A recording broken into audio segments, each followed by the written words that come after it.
Okay, pwede pa tayo in 3, 2, 1. Alright, so good afternoon. So I am Joms. I do celebrity interviews and I do TikTok filters as a content. So later on, after my question, may papatry ako sa inyo na TikTok filter din. So for the cast, I just have one question here. So kamay sa bab. Hindi, charing. Hindi, So for the cast, I have one question. Ano yung theme song? Kung bibigyan niyo ng theme song yung character niyo, ano yun? Theme song character niyo sa Saving Grace. Ano yun? Hindi ko alam yung title eh. Yung na na na na na Ah, na tara. na na na na na na suko ikaw Ingatan ka! Oh, Nanalo kayo! Carol Balawa! 2,000! Congratulations! 5,000 na natin. 5,000! Ah.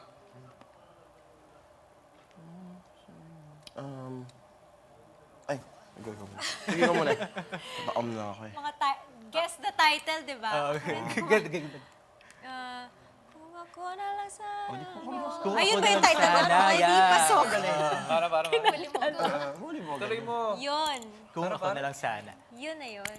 Yun na daw yung title. Kailangan may bayad yan para. Para matuloy. Ne, yung wallet ko.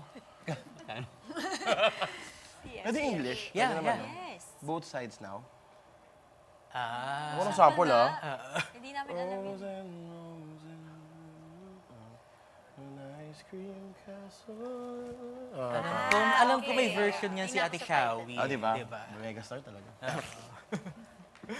Ako, ano, Sa... well, pumasok sa isip ko yung sugar-free, makita ka muli. Parang ipaglalaban ko ang ating pag-ibig. Yes. Tama, bagay. Kasi yung pagmamahal ko kay Ana, parang after so long, I was just waiting to see her again. And ipaglalaban ko yung pag-ibig namin. Paglalaban mo. Ipaglalaban. Ipaglalaban ko. Meron pa ba? Ayan. Ako, sorry baka sabihin ng netizens, walang connect yung sasabihin kong title ng song. Pero kasi, wala naman kasing nagmamahal kay Sarah. So, dahil ako yung nag-play ng character niya, kailangan kong matutunan kung paano din siya talaga mahalin. And para mamahal ko si Sarah, inintindi ko yung sinabi ni Sir Rondel na si Sarah, wala kasi siyang tatay. So, nanay niya lang yung nagpalaki sa kanya. So, kung meron akong kanta para kay Sarah, Dance with My Father. Siguro kung merong isang tao na kung present yung tatay niya sa buhay niya, siguro hindi siya magiging ganun. Wait, naluluha ako. Yeah. Ako naman po,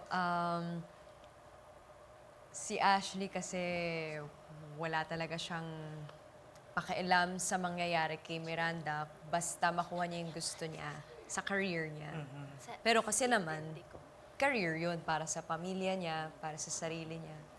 Kasi hindi rin naman natin alam yung pinagdaanan niya growing up. And hindi katulad ng ibang tao, merong connection, merong talino, katulad ni Miranda. Siya, hindi natin pwede sabing walang ganun. Pero, di ba, ganun talaga yung life. Iba-iba tayo ng privileges o kaya ng cards given. So yung kanya, yung rap song na Bitch Don't Kill My Vibe. Very bigla naging Jeds. Sorry.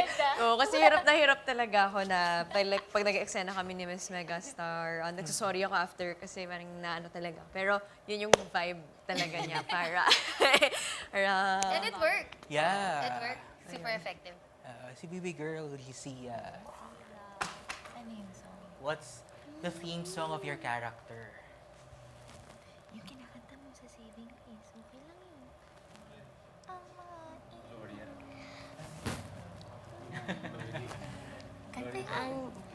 Ang mga ibon.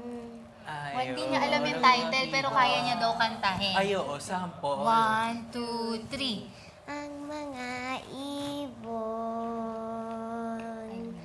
na lumilipad. ay mahal ng Diyos, di kumukupas. Yay! Thank you! So, i-add na natin yan sa playlist natin.